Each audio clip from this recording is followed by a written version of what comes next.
check out Rush Collectibles' awesome horror figures, including the first and only Winnie the Pooh Blood and Honey 2 figures. For more information, go to rushfigures.com. Remember, in the course of discussing movies, the host will spoil plots. You've been warned.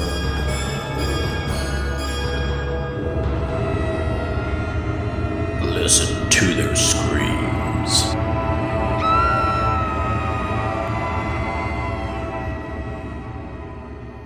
Greetings, ghouls and creeps, and welcome to Listen to Their Screams, a horror podcast that feels like you're chatting with friends. I am one of your friends, Dave. We're joined as always by our other friend, Ike. Ike, how are you? Hey, I'm doing pretty good. How are you doing today? I'm okay. A little early to be calling it. We got a lot to talk about today, a lot going on. True. Including a wise rebuttal. So I am going into this entire show with bated breath. So we'll see what happens. But also later in the show, besides that, we will be reviewing The Watchers, which is out in theaters now.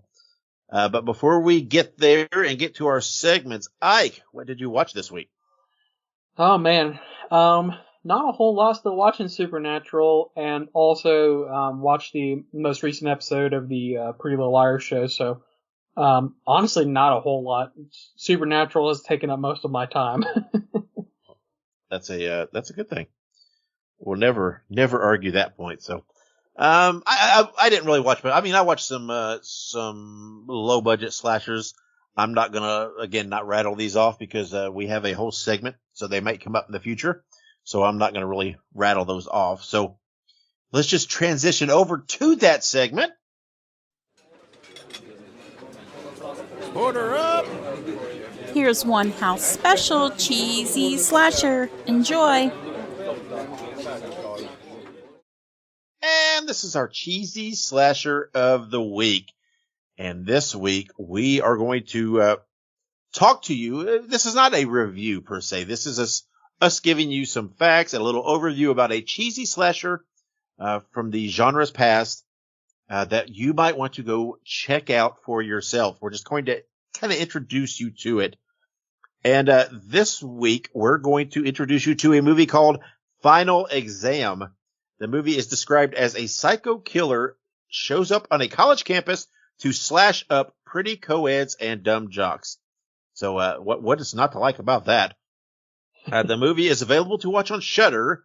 It was released June 5th, 1981. It did receive a small theatrical release. It was moderately successful, and it also received a novelization in 1981. That's kind of wild. I know back in the 80s, lots of things got novelizations, but it's funny to me that a kind of a low-end slasher movie got a novelization. It's kind of peculiar. The movie was written and directed by Jimmy Huston, and the movie was shot in 6 weeks for $375,000, starring Cicely Baghdadi, Joel Rice, Ralph Brown, Timothy Rayner, and more. The film was pretty much filmed in sequence, so when a character was killed off, the actors would pretty much leave and go home. They were done. So, you know, I don't know how many of these actors were like hoping for an early kill so they could go home. But, yeah. And Timothy Rayner, who played the killer, says that the knife he wields in the movie was an actual butcher's knife and not a prop. So, I don't know. There were no notes on any accidents. I do know that I read that Timothy Rayner got the part, in big part, because he had a martial arts background. So apparently, I'm sure he was, very adept at weapons, I guess. So, I hope so. Yeah. And much of the film's crew were friends and students of director Jimmy Huston, which is not surprising. Lots of these low budget movies are kind of almost mom and pop-ish in their approach. So there you go. It's on Shudder. Go watch Final Exam. It's actually a fun movie. Especially, it's a cheesy slasher. I like them all. They're all fun. But this one's pretty entertaining. So go give it a watch. And there you have it, our cheesy slasher of the week. So now we transition on to our weekly segment for this episode. And this week, we have the wives rebuttal. So I think we have to take a deep breath and gear up. And let's dive into that segment.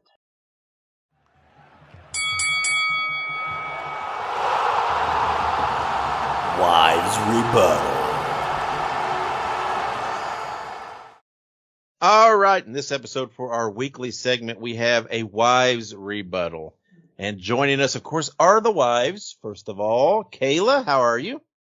I'm doing good. How are you? Well, it's to be determined. And also joining us is Monica. How are you, Monica? I have a feeling that I'm the to be determined. Well, I mean, do you want verification? Because if you need vindication for your feelings, yes, you are. And today on Wise Rebuttal, we are discussing the movie In a Violent Nature. And just a few episodes, Ike and I reviewed it. Overall, we gave it positive reviews. Ike liked it a little more than I did, but then I had some concerns, but overall, did enjoy the movie.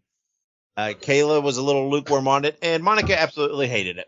So we're going to we're going to try to discuss, and by discuss, I'm very strongly using air quotes, this movie. So, all right. So let's dive into this. It's like I can feel my chest clenching already. So let's start with Kayla, since once Monica gets rolling, Kayla can't get a word in edgewise. Bite me. Okay. Kayla, tell us your thoughts on In a Violent Nature.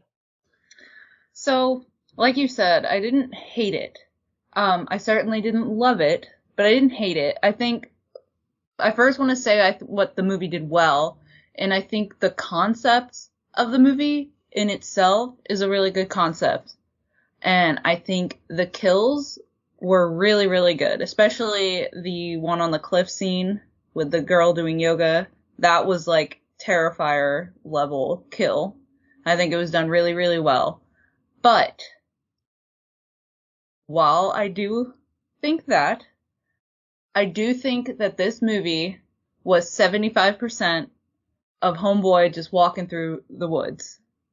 And it was just not enjoyable. And now looking back on it, I think the concept, like I said, is good. I think it would be perfect as like a short film. But a whole hour and a half, however long it just got boring.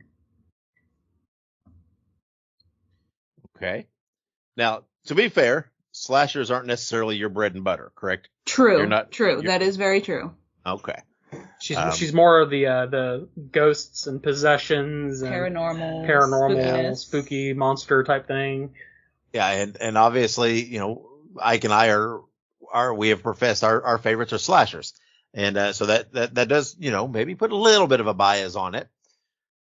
Okay, Monica, you have very, very well. You just have very strong opinions, period. But you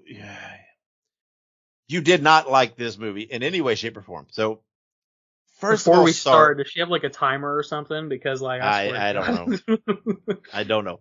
So before we start, did you see anything positive about this movie?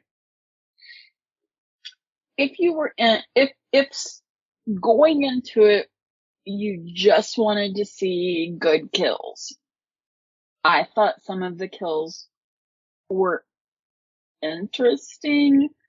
I don't even want to say interesting. Now, the one on the cliff that Kayla talked about, that one was pretty gruesome. I mean, that one, if I was looking for a slasher movie, that was a good kill. So if the only thing you're going into this movie for is slasher kills, then it did pretty good. It was definitely two sides of a coin when we were sitting in the theater and watching it, because during some of the kills like that one, you were kind of wincing, covering your eyes just a little bit or whatever else, and I was giggling like a boy, a little boy. So yeah, definitely two perspectives there. So now I want to say that was at least more positive than I thought it was going to be, because I thought when you said like, did you find anything redeeming about the film, I thought she was going to say like the credits or something like. Well, we're about to steer her to the negatives now. So everybody buckle in and brace. If anybody out there, if you're partaking in an adult beverage while you're listening, this is the perfect time to take a good drink and gear up, because here we go. All right, Monica, what did you keep it in mind? This is not the entire show. We have to keep a reasonable time frame on this. And by reasonable, I mean shorter than you usually do. Tell us what you did not like about this movie. Give us, just give us 1 point first. How about that? Let's just do one at a time. Give me 1 point that you didn't like about the movie.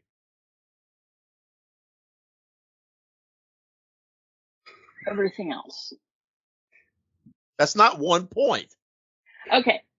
Let's just start with this. Kayla brought up the walking. I literally felt like I was watching a low rent version of Lord of the Rings. Okay. Well, I don't remember in Lord of the Rings a woman having her head pulled through her abdomen, but okay. I said low rent.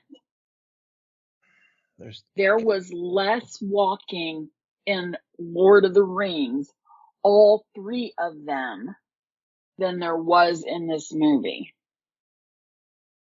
Okay. When I went into this completely open-minded, because you kind of build it to me as a new take.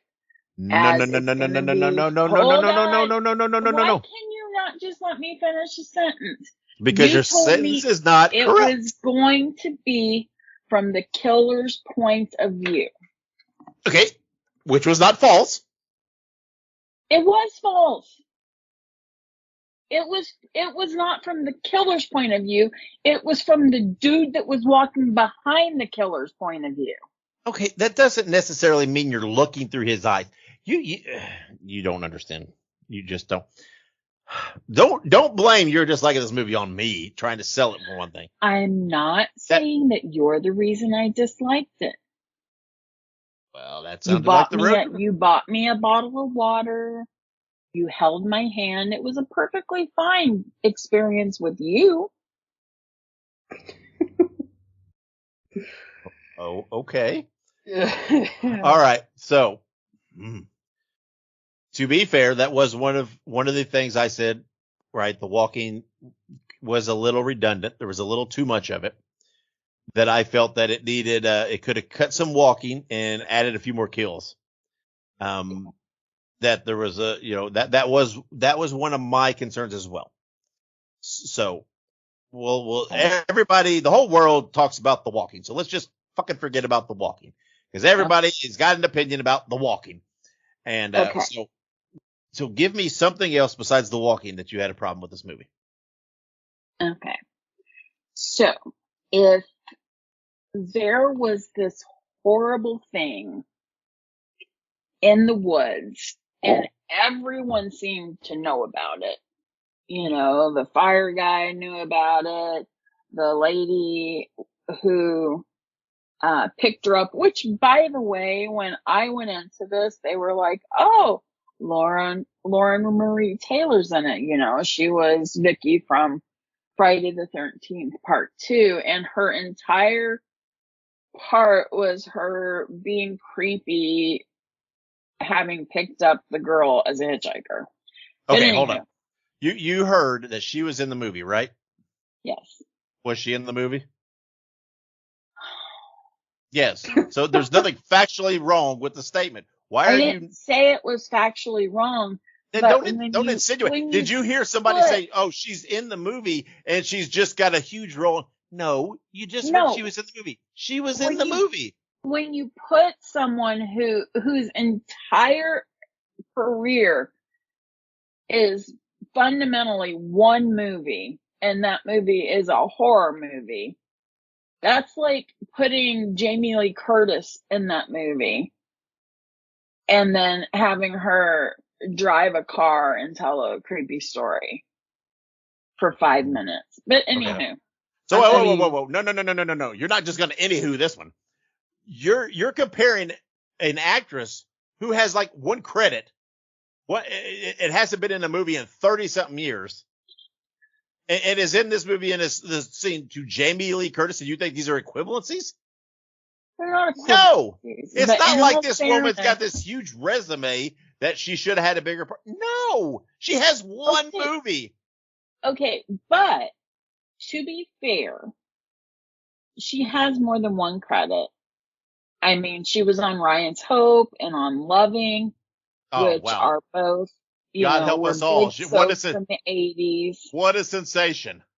Hey, she was on Pound Puppies, damn it. That's a voice job. I know. I was listen. Listen, I personally, I like the scene where they're driving. I think that is a very well set up shot where this unassuming woman is basically trying to, take care of this other woman. So, but like, in my opinion, it's just a very well placed, like, subversion of expectation. She's trying to keep her going, trying to keep her up and everything else. And I thought her speaking role was done very well. I thought that her role was very eloquent in terms of being just like a bystander, and it speaks perfectly to the concept of the what a bystander should do in this case. I mean, I'm not saying that, Isaac, but what I'm saying is, okay, let's go back to what I started to say. So you have this thing that everybody knows is dangerous, okay? It is literally a threat to human existence. And the only thing that keeps it from coming out and killing people is a necklace on a stick. Wouldn't you build a little better security system around it? I'm just saying, okay? They didn't have to break into anything. There wasn't even like a door to open. And I guess the only issue with that, and I suppose that you have to think about it from, it's a plot device, right? It's a narrative driver.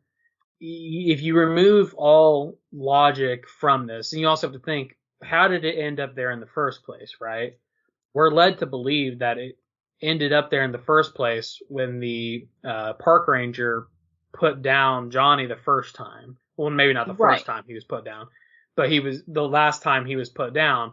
So I would imagine that if we were to use any form of logic, the park ranger probably put him down and GTFO'd. I mean, if it were me, I'm not going to stick around and build a 4x4 box with a glass screen protector on it to ensure nobody touches it. If I dig a well, I build a cover for it. So all you had to do was, I don't know. It just, the entire movie just, in terms of plot, to be fair, if you start pulling it paper thin, if you start pulling at threads like that, the whole genre just falls apart, right? I mean, if it's just like, I mean, you can't do that. You can't just say, oh, if they had just, because it's a movie. Yes, of course you can say, oh, if you put a big concrete slab around it, none of this would happen. Yeah, but you can say that about all kinds of, the whole genre falls apart if you start doing that shit. This whole genre is built on idiots doing dumb things.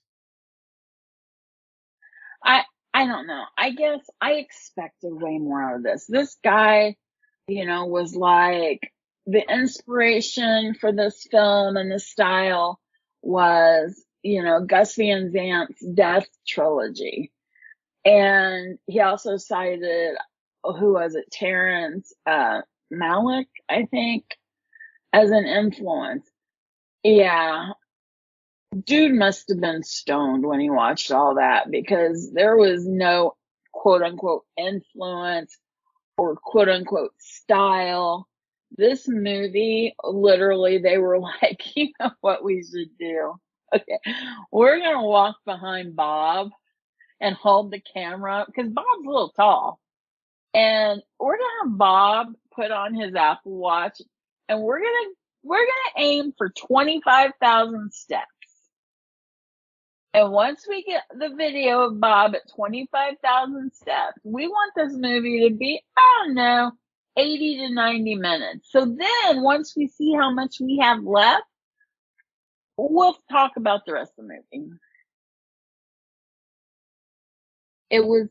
It just was ridiculous on like a whole new level. So we said we're going to dismiss the walking and not go back to that and move on to other points, and you just went back to the walking. Because it's so okay. Do you have other concerns besides the walking? Because we're moving on from the walking. This is why these conversations get to be 50 minutes. Because you won't just move on to the next point. Stop talking. You talk the rest of the show. You know, yeah. I could kick you out of this call, just so you know. I am God. I am God of this call. Yeah, and I'm God of what we have for dinner tonight. So right now you're having a big, nice breakfast, but if you want a can of SpaghettiOs, let's dance. I like SpaghettiOs. No, but serious. In all seriousness, think about some of your horror movies that you really like, okay? For me, it's things like Halloween and Friday the 13th. So one of the big ways that you anticipate it is what? It's the score. And unless you count Crunching Leaves, I mean, there was nothing. So you had one good kill and the rest were You had a guy walking and there was nothing to build any suspense because the movie itself didn't. And we all know, I mean, turn on Star Wars without John Williams' amazing score and you're going to be like, I mean, we know that is what makes a movie. You know, we went from silent films all the way up to, you know, the amazing scores we have now. And I don't know, it just didn't work. It was just so boring. It was missing all the things that could have made it good. Could have that movie been a little better? Could the walking have been more of a plot point? Yes, absolutely could have. And maybe a score would have helped that. Even the kills, I mean, without that, like the yoga one, as he was watching her and getting closer to her, imagine if there was that music that was building up to it. You know, it would have brought in that suspense. You know, you didn't know if he was just some weirdo watching somebody do yoga until he decided to like put her head through her vagina. I just think that any opportunity it had to be a decent movie, it missed trying to be so avant-garde or, you know, trying to be special when in fact the things that would have made it special they left out.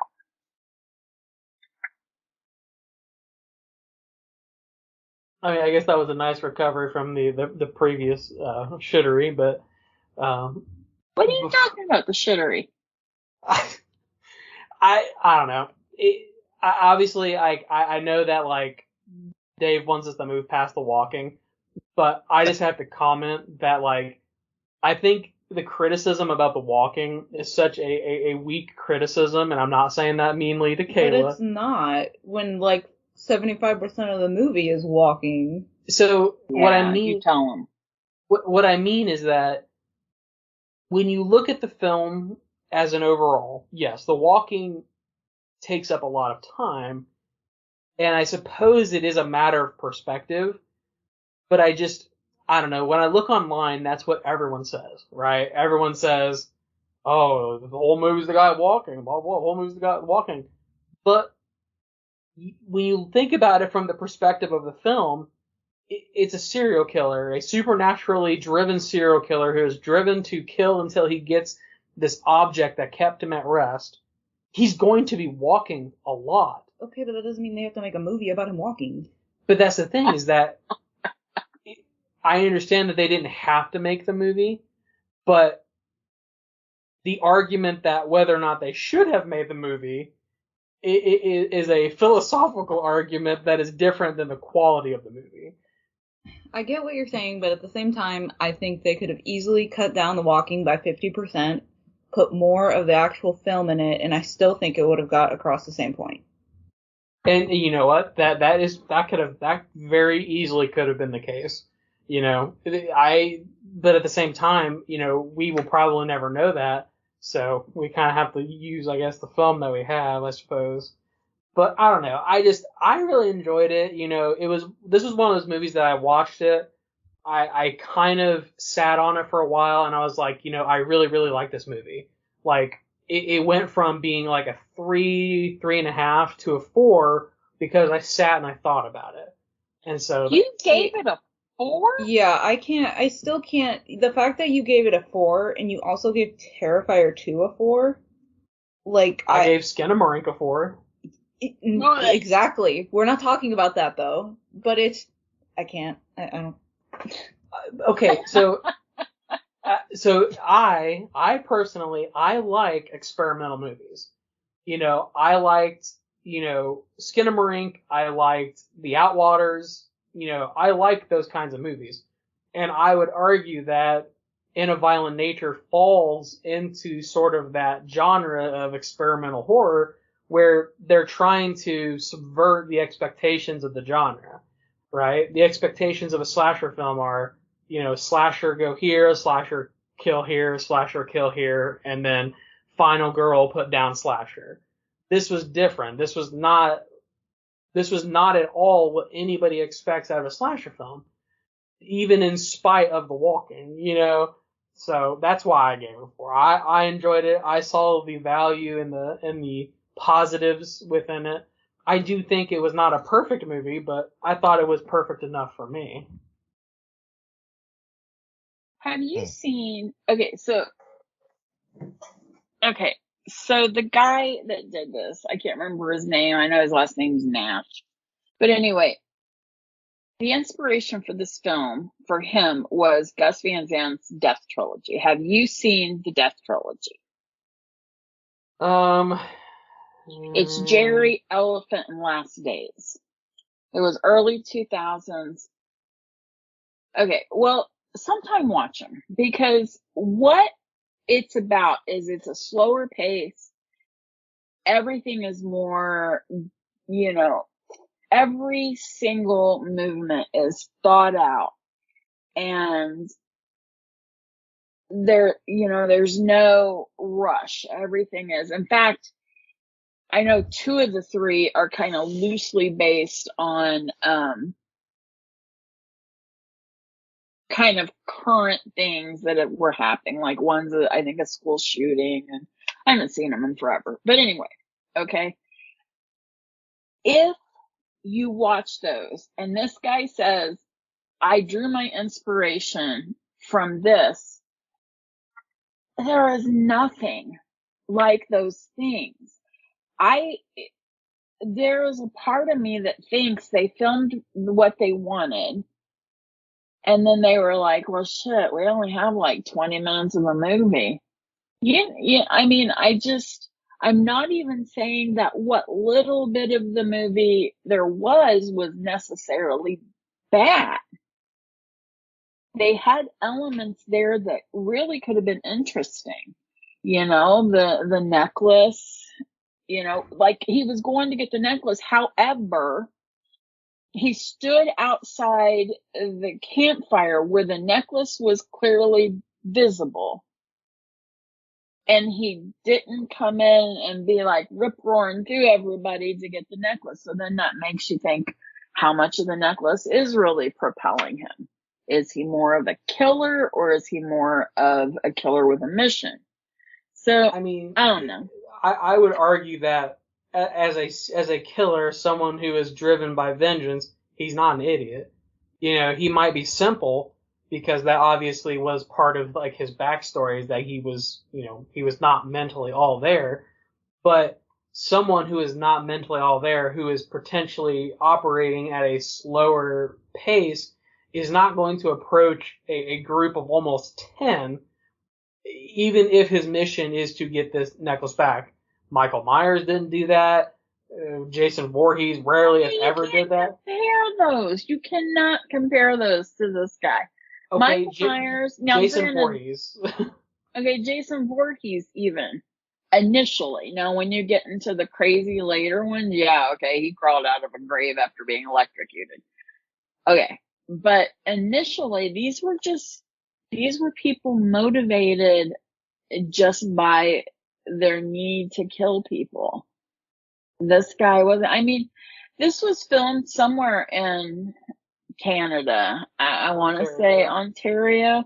Yeah. If you took the kills out of it, it would be a great come to Ontario and visit our forests movie.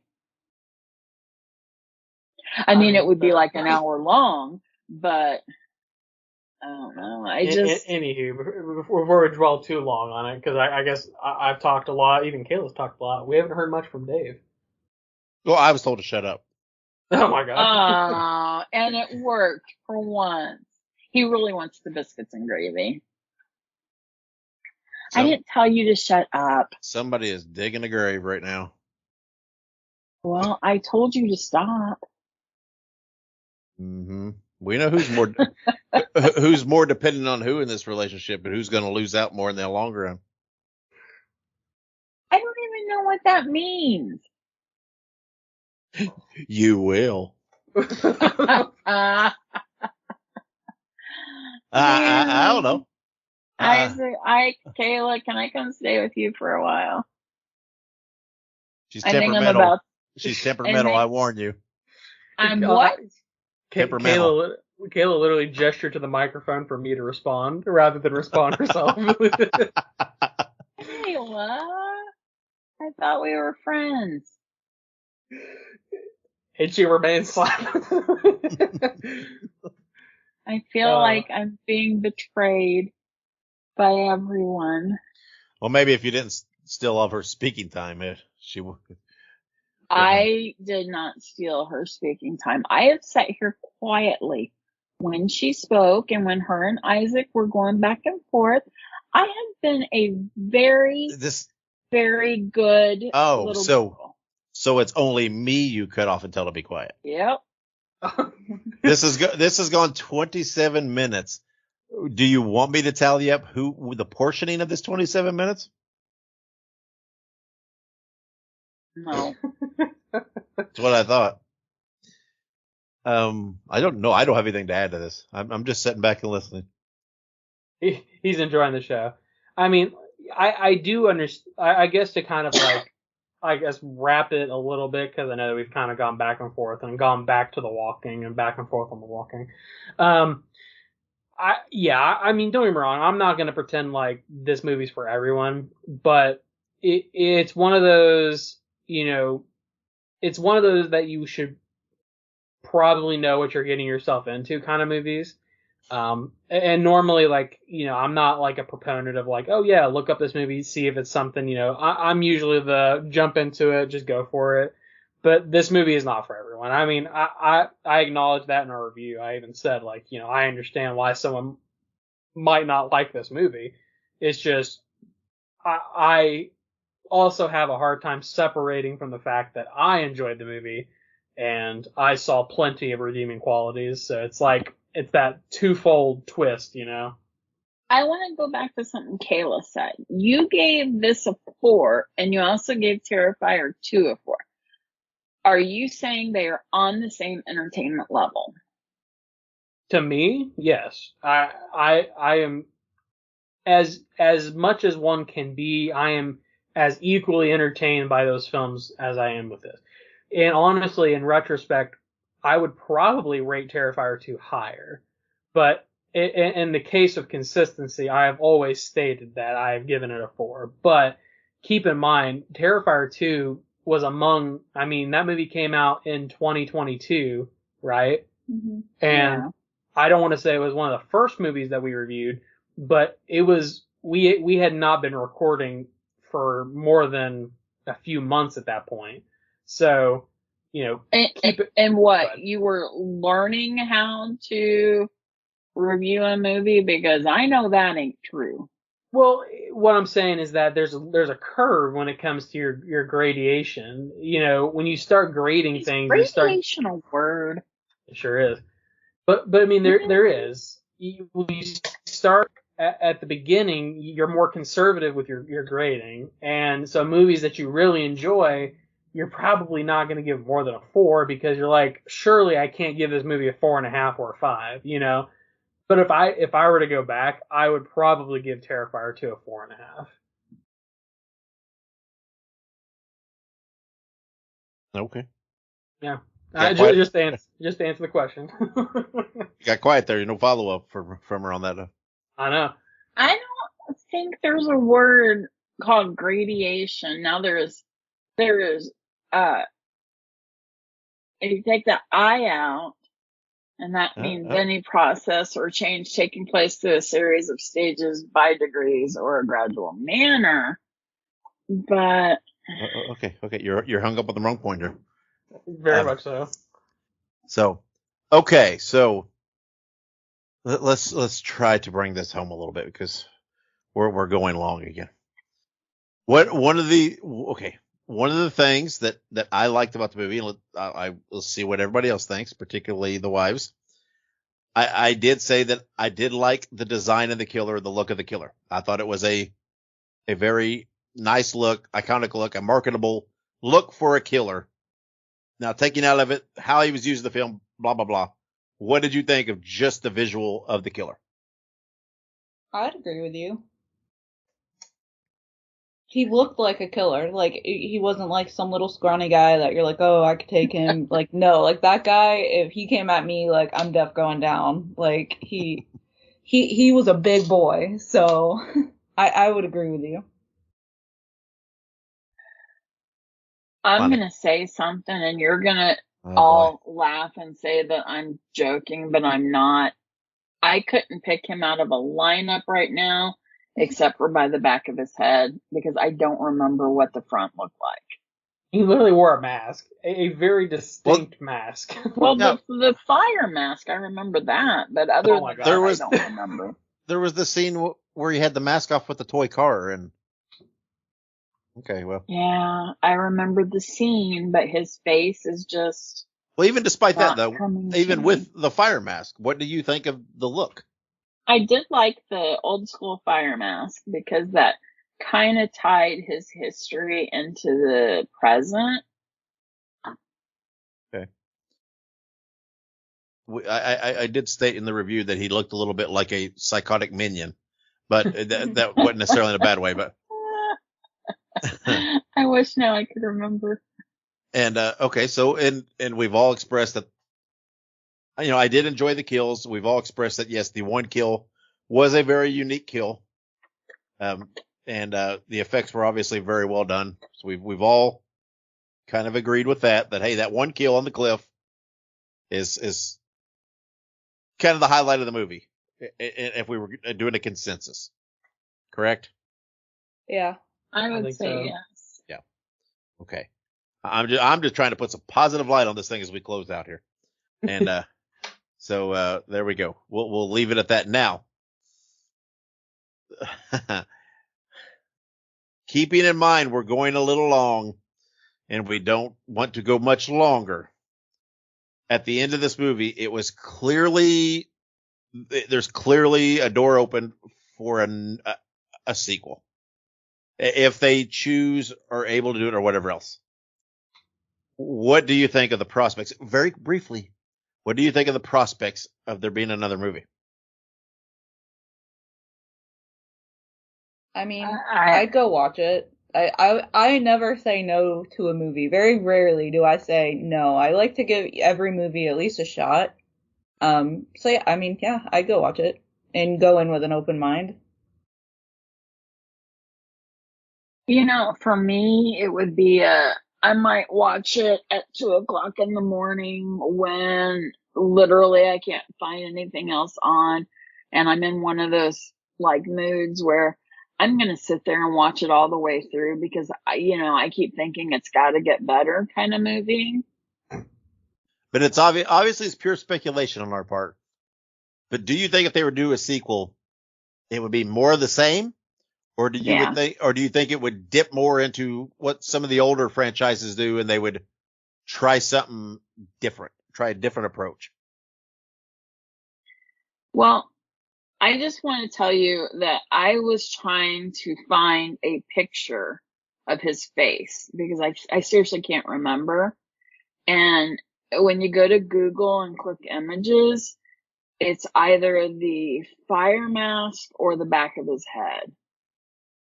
Okay. So I don't know how you could do this movie and change much and it be a true continuation of the movie. No. Wait, I'm just saying, do you think it would be the same with all the walking and blah, blah, blah? Or do you think just cinematic, they would maybe try something different? I guess it just depends on how much of their own hype they believe. I mean, if they believe, the handful of Rotten Tomato reviewers who have said that this was so amazing, then they would probably just try to do the same thing. If they were to look at the reviews by people who've seen it, the bulk of those kind of fall in what Kayla and I are saying, where I think it had potential. It just didn't realize it. Right. Okay. Well, I mean, the fact of the matter is the movie's been divisive, right? It's been pretty split, and people that like it and don't like it. It wasn't like this. Well, it did okay. It wasn't like this huge, overwhelming success. Right. My gut says it's probably done it well enough that there's enough demand that they will do another, but that they would maybe hope to take it to a different level. So maybe they would try a different approach to it. I don't know. Yeah. I honestly think the same. Like you said, not to be too long-winded, try to wrap up, but I do agree. I think that given the divisive nature of it, they will probably try and go for a more traditional method of delivery when they go to make the sequel. Like you said, I feel that there's been enough conversation about the film and enough money made by the film that we probably will see a sequel at some point. Okay. And now, one last question. And again, let's try to keep this brief. Monica brought up the lack of a score and whatever else, because I think Ike and I had this conversation. Do you think simply the movie as is, but with a decent score, right? A decent score put over it. And do you think that would have overwhelmingly helped the movie, or that it wouldn't have been enough to really be that impactful? No, I think it would have helped a lot. It would have cut down the boredom of those walks. See, I don't know, I feel like that was one of the parts that I kind of did was it was different with, not a lot of music. But yeah, I think if you would have added music, I don't really think it would have changed much, in my opinion. Okay. Let's end on that note. Because as is customary, this has been significantly too long. Significantly too long and rather exhausting. And there is, and my Scotch buzz is wearing off, and we've got more to record of this show, and I'm losing my will to live, much less record. So let's come on, man. No. You don't get a chime in at this moment. Yeah. So, all right. So thank you, wives, for joining us. Hopefully it won't be another, eon before you're back on, or, maybe I should say hopefully it will be. I don't know. Well, it was definitely your pleasure for us to be here. Oh, what a heel thing to say. I swear. Right. That's what I thought. Just totally dipping into the heel bag of tricks there and going for that. So, all right. Yes. Thank you for joining us. We're going to bid you farewell now. So, Kayla, thank you and goodbye. Bye. Monica, goodbye. I'm not even I'm not even going to say thank you, but no. Thank you and goodbye. Goodbye. Make sure you subscribe to Listen to Their Screams on your favorite podcast platform. Also, make sure you look us up on social media. We're on Facebook, Twitter, Instagram, Letterboxd, TikTok, and Slasher. All you have to do is look up Listen to Screams. That is Listen, the number 2 and Screams, and you can find us there. Also, make sure you go and buy yourself a Listen to Their Screams t-shirt. You can find all of our shirts at tinyurl.com/Screams Shirts. Spread the news. Spread the news. Spread the news.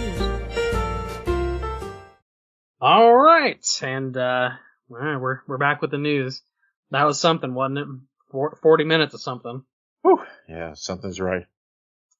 But all right, let's talk about some cool stuff in the news. Starting us off strong, Jason Patric of Lost Boys fame has joined the cast of Terrifier 3. The movie will feature David Howard Thornton, Lauren Lavera, Elliot Fullman, and Chris Jericho reprising their roles, and will also feature Patrick, Daniel Roebuck, and Tom Savini. The movie is coming to theaters on October 11th. Obviously, we are highly anticipating this movie. A lot of good stuff coming out about this. The closer we get to the release, the more information we're getting, and it is all good stuff. So, very excited. Yeah, well, I mean, we talked about it when they said something about Tom Savini being in it. That it's pretty cool when they do these cameo, small bit parts for kind of these, iconic figures in horror, and Jason Patric's, that, and so it's exciting. It's pretty cool. I look forward to seeing what his part is in the movie. But again, like we said last time, just when you think I could not be any more excited for the movie, they add just a little more. That just makes me think, oh yeah. Bring it on. Absolutely. But, well, obviously, and this is a good point to plug in here, make sure you follow us on social media, because anytime this kind of news comes up about Terrifier 3 or any horror movie, we post about it on social media, so make sure you're following us. All right. Moving on. Longlegs has a very interesting, advertising model. You can call a number to get a creepy call from the film. For those interested, the number is 458-666-4355. It's pretty cool. Actually, I texted Dave about this last night. Kayla had shown it to me on TikTok, and I called the number, and it's pretty spooky. I ain't gonna lie. Yeah, it's creepy. So I mean, and it's so cool when they do stuff like that. I feel like that's an old thing that people used to do, like from the 2000s. Call a number and it's something spooky. So I'm glad they're still keeping that up. Yeah, it's like when I called it, I was like, what's going on here? But I think it's, at least to me, it seemed like you were supposed to, like you were conversing with the call. I think Right. The way it was laid out, I was like, what is this? This doesn't make much sense. But I'm like, oh, it's kind of laid out like if you respond to it. But, I don't know. It was a little unsettling. So. Yeah, absolutely. Well, it's a good thing, I guess. Good marketing. All right. Jordan Peele's fourth movie will now be releasing on October 23rd, 2026. The film had an original release date of December 25th, 2024, which we speculated here on the show seemed just a little bit too soon.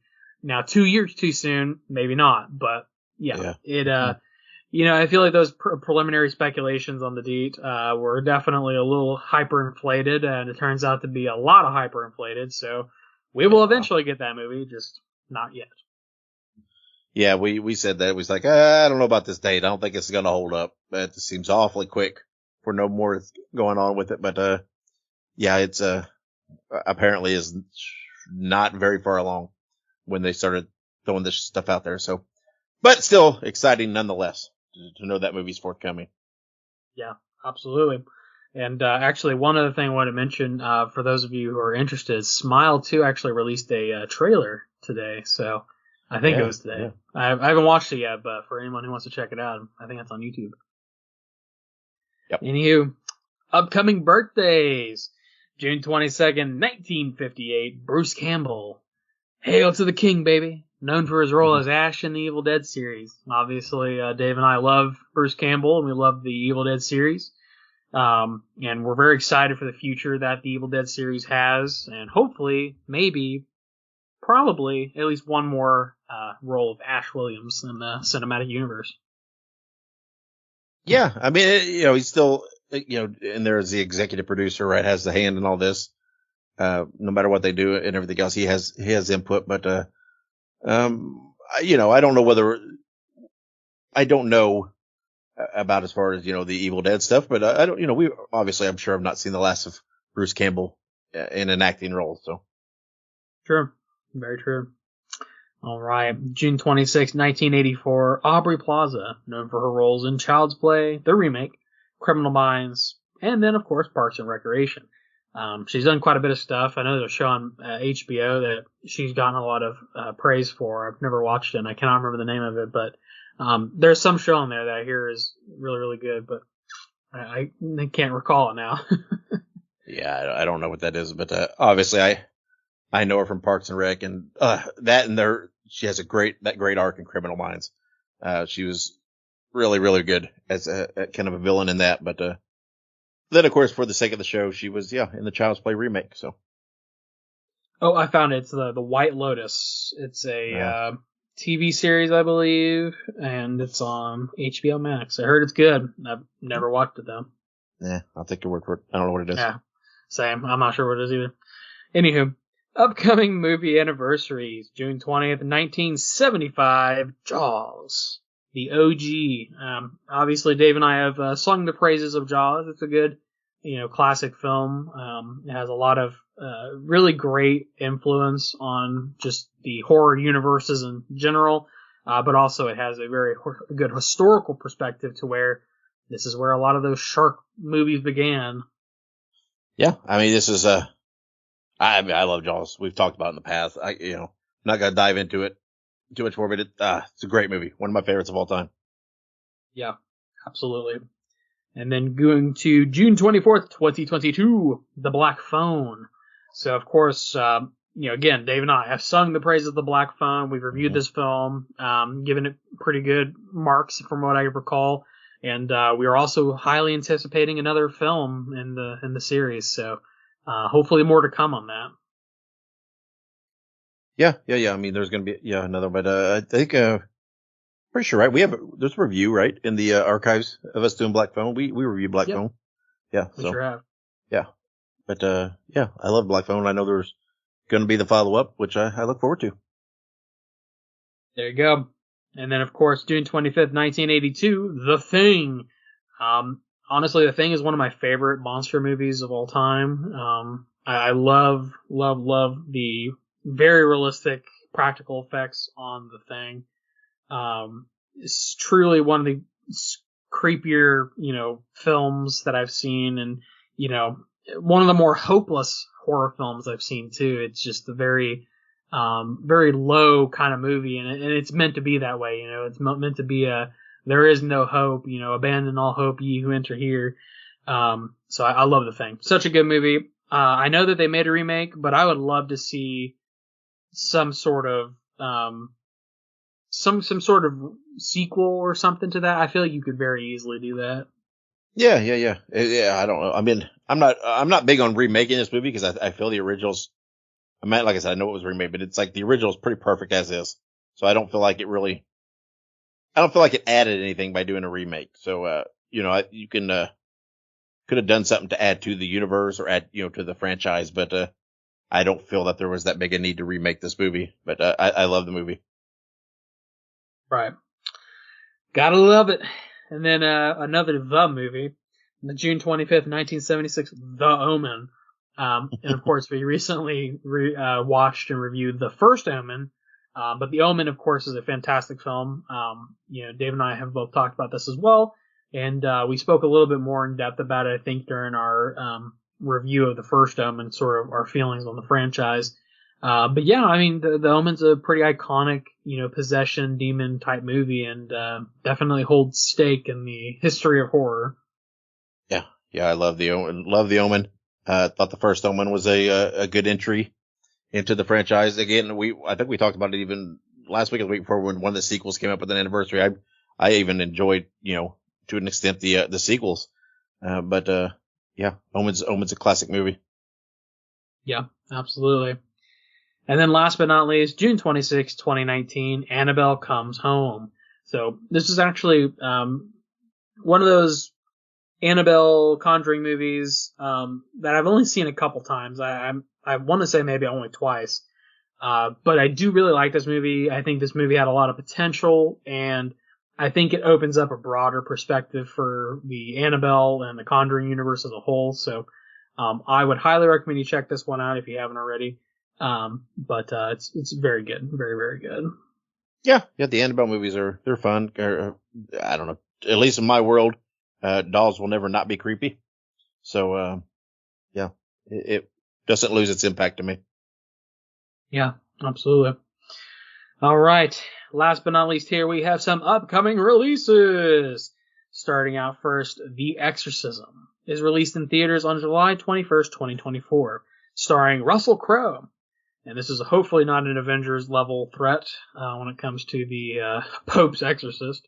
I kid.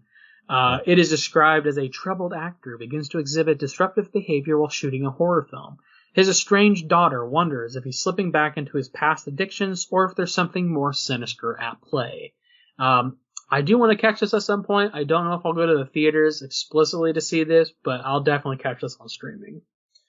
Yeah, me too. And I don't know, it just seems, I don't know, it just seems so peculiar to me to see Russell Crowe doing like another movie based on exorcism. It's just so peculiar. It's like he only taking exorcism type roles now, or it's odd. I know this is completely different than the Pope's exorcist, but it just, I don't know, feels weird. And it just feels like there's an awful lot of movies here lately based around this concept. I mean, the concept of exorcism and I don't know. It's like you run that risk of the market being a little oversaturated and things start to blend together and which one's which. It's like, I don't know.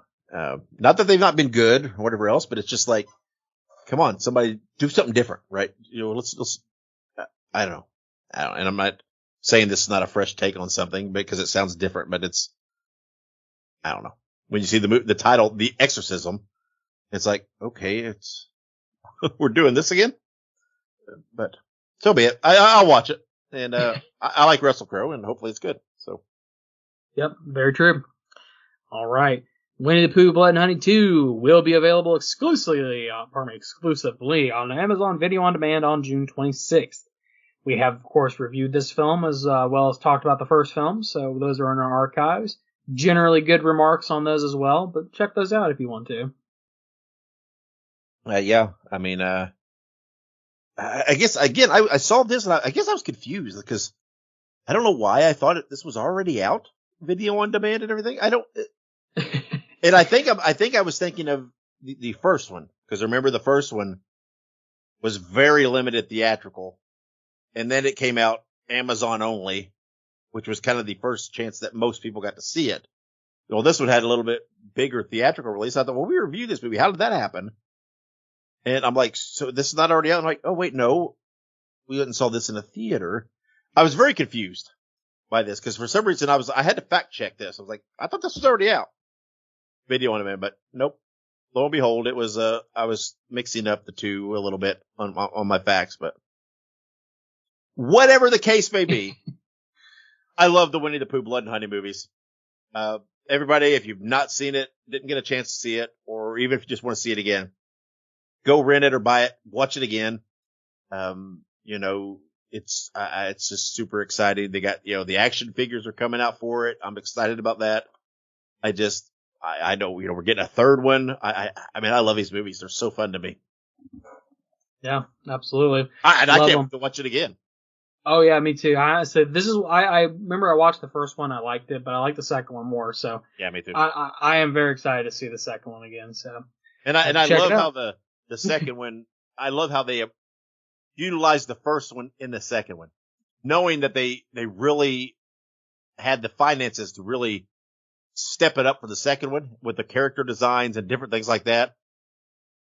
So I love how they kind of utilized the first one in the second one to explain. It was pretty clever. Yeah, absolutely. All right. Last but not least, we have a little information here about Trap from M. Night Shyamalan, coming to theaters August 2nd. It is described as a father and his teen daughter attend a pop concert only to realize they've entered the center of a dark and sinister event. I actually saw a trailer for this on the last movie I saw in theaters, which would have been The Watchers, and I was like, wow, I have not seen anything about this, but it looks really good. Yeah, it does look interesting. And it's a unique, it seems unique, right? It's a unique idea. And M. Night always, is known for his twists, right? In the past, and he's been known for this. And I just feel like this one's prime for something. It's not going to be what we think. I feel like there's going to be something else to it. And, I'm excited to see it. Yeah, absolutely. So, all right, folks. I think that's it for news and upcoming releases. Try to get through that pretty quickly since, we're already at an hour.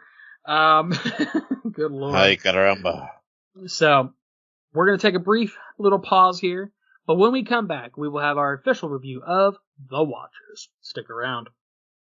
This is Wrestling Nostalgia, the podcast that dives into wrestling history. Hey, wrestling fans, I'm Dave Dynasty, and if you enjoy podcasts that are knowledgeable and history-driven, then Wrestling Nostalgia is for you. With great guests and fun interviews, there are over 200 episodes in our archives. We chat with several first-time guests and often cover topics not discussed on other podcasts. Look up Wrestling Nostalgia on your favorite podcast platform and visit all of our links at linktr.ee/wrestlepod. That is linktr.ee/RASSLEPOD. And remember, wherever you go, whatever you do, be good, be safe, and keep on growing. All right, and we're back.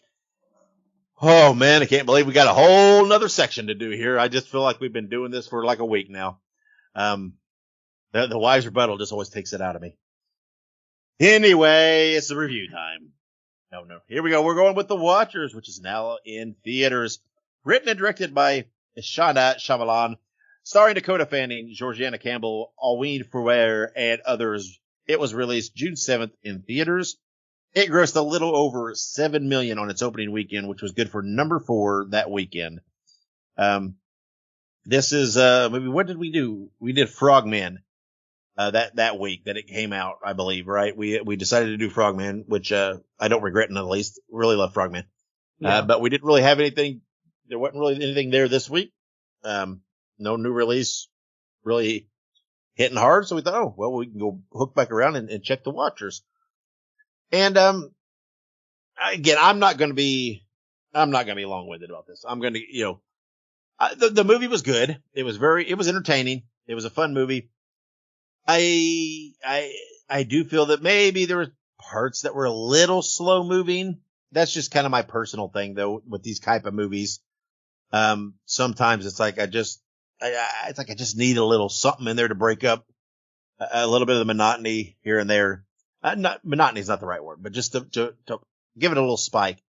But the movie was gorgeously shot, very well done, had a clever concept to it, and was acted very well. Definitely was pretty damn creepy. The whole concept of what was happening. And again, I'm not going to give a whole lot of spoilers on this, but what was happening, what was going on it really kind of creeped me out. There's that whole aspect of The Watchers that's terrifying to me. That is that being in that situation. I didn't know exactly where the movie was going. I did have kind of some gut feeling of some of the parts that was going. I thought I kind of had that figured out a little bit. Not that it ruined anything for me, but I enjoyed the movie. And for this being M. Night's daughter's debut, writing and directing, this is a pretty damn good entry as a debut. And she definitely has some talents. She definitely has some of that creative vision that her dad has, right? There's still some of that uniqueness in this, how you approach things and do things. And well done. It was, not by, I won't say this is my favorite movie. I won't say that I enjoyed this as much as many of M. Night's movies, but for being, the break and the debut in, it's a pretty solid entry, and I did enjoy the movie. It's just you got to really wow me with something like this to really kind of blow me away. Otherwise, this is just not my cup of tea kind of movie, right? It's just a little, I don't know how to describe it. I'll say slow moving, slow developing, not necessarily in a negative sense, but just for me personally. It just, it's a good movie, just not necessarily my favorite type of movie. So Ike, what did you think? Yeah. Well, I'm always down for, sort of a different off the beaten track kind of genre, which this film certainly was. This film doesn't typically fall into like the standard, variations of like slasher, monster, whatever. I guess it would be a monster of some sort, which spoiler, I'm not sure if we said that already. Spoiler. The creatures are fairies, right? Is that, if I'm remembering correctly? Yeah. They say it's kind of, well, they said that people, give them many names. Yes. And they mentioned that fairies are one of them, right? It's saying that it kind of, to me, was, there's lots of creatures and types in folklore that people talk about and give names to. And many of those tales are these, but there's just different cultural perceptions of them. Fairies are one of them. Because I'm not going to give away part of the concept of why, but yes, there's, you are right. But again, different cultures have different names, which is, kind of common, right? But they're, fairies were a common perception of these. Right. But what I'll say is that when I went into the movie, that was not on my bingo card for the movie. Like, I was like, that definitely threw me for a loop, in a good way, completely. But, not only was the concept different and refreshing to me, I really liked the cinematography. I liked basically where they filmed. From what I understand, they filmed in Ireland, and there was a lot of really, really cool scenery. Like, oh yeah. Genuinely, like, it was just really, really awesome. The wooded areas and everything else, the small villages, really neat, really, really neat, honestly. I'll probably say that was one of my favorite parts of the film. That even though there was that sense of terror and dread, and they really did make those woods look super creepy, it was still just really neat seeing that wooded area and like the weather and everything else.